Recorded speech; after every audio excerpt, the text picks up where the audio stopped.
Time to get to Nicholas Smith, MF Global Director of Equity Research. The company is bullish on Japan at a time when some brokerages are making a beeline for the door. Nicholas, good to have you with us. Contrarian. Now, let's talk about Toyota first. Toyota forecasting profit despite the recall while Sony narrows its loss estimate. All that enough to suggest that Japanese companies are out of the woods yet? Better days ahead? For Toyota, I think, and obviously there's something of a downside protection with the stock trading at book at the moment. It's a real PR gaffe to be talking about an upgrade on their forecast at the time when we're just about to have the recall on Prius, which is not in those numbers. I'm uncomfortable being long of the stock at the moment, really, until more of the story is out.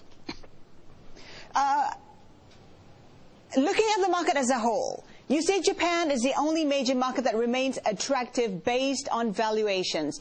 60% trading below book. Yet most investors we talk to are not keen. They don't believe in the growth story, deflation, aging population, resistance to change. Why do you differ? Sorry, what I'm saying is I don't like the growth story either.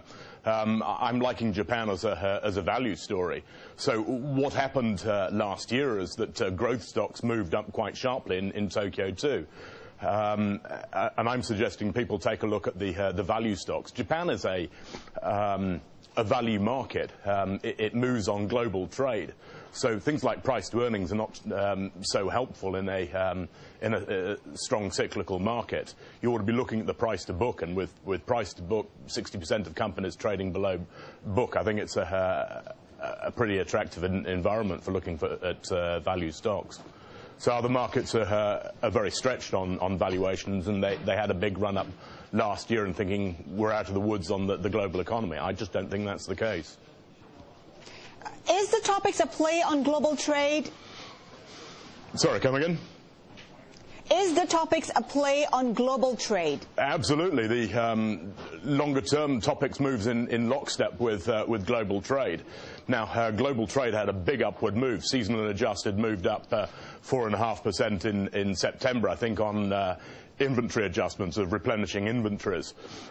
Since then, that's not really worked. It looks as if it's rolling over. And if you look at numbers since then that try and extend the series, you look at rail freight in the US, you look at marine transport, you look at domestic freight in China, which slowed from 18% year-on-year in November down to 4% year-on-year in December.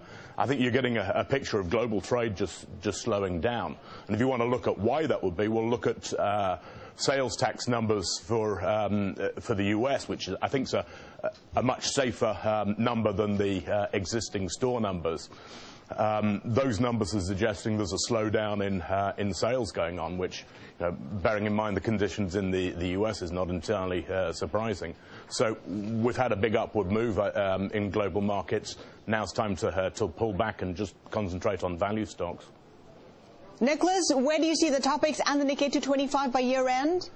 I think topics is going to outperform other markets just by going down less.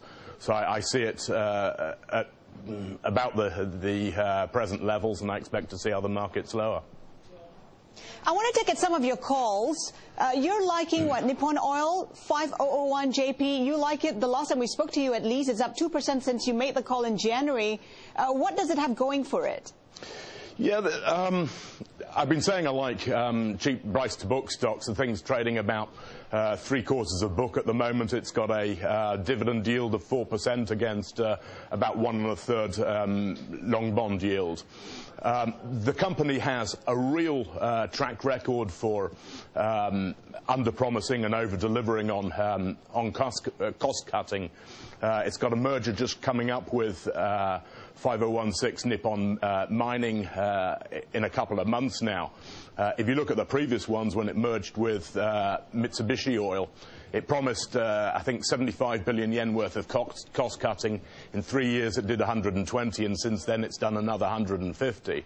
So I'm very confident that there's a lot to do on cost cutting, and that Nippon Oil's a rare case where they can really deliver on this. But, Nicholas, isn't oil risky at the moment? I mean, refiners face a tough year ahead, and margins will be weak. Yeah, I mean, certainly there's a lot of spare capacity in Asia. China's, oil refining is one of those areas where China's been adding enormous amounts of capacity. You've got to remember that compared to those markets, Japan's got tighter regulations on benzene and sulfur, so it doesn't compete directly. The main thing with Nippon Oil is that the merger's taking out a lot of capacity, which makes domestic capacity utilization much tighter.